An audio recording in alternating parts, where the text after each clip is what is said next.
సైద్ధాంతిక బలమే జనసేనను నిలబెట్టింది అన్నారు డిప్యూటీ సీఎం పవన్ కళ్యాణ్.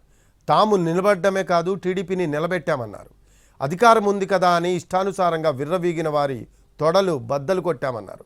దేశాన్ని విడగొట్టే దమ్ము ఎవ్వరికీ లేదు అన్నారు పవన్. ఓడినా అడుగు ముందుకే వేశాం. మనం నిలబడ్డాం, పార్టీని నిలబెట్టాం. మనం నిలదొక్కుకున్నాం. మనం నిలదొక్కుకోవటమే కాకుండా 4 దశాబ్దాల టీడీపీ పార్టీని కూడా నిలబెట్టాం. అంటే రాజకీయాల్లో ఉండాలంటే 2 పిచ్చి పవర్ హంగ్రీ ఉండాలి, లేదా బలమైన సైద్ధాంతిక బలమన్నా ఉండాలి. వ్యక్తిగా ఎదగాలి,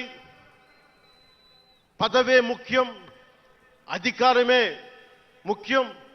దానికోసం గుండాల్ని వాడుకుంటాం, మర్డర్లు చేయిస్తాం, వేల కోట్లు దోచేస్తాం, తద్వారా లాభపడతాం అన్నది ఇంకో పద్ధతి.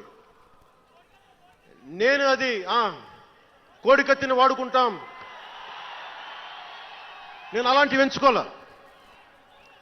సైద్ధాంతిక రాజకీయాన్ని ఎంచుకున్నాను.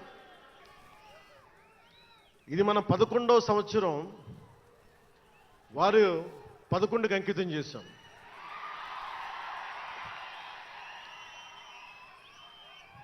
కట్ చేయడానికి భారతదేశం ఏదైనా కేక్ ముక్కడ్డా మీ అందరికీ?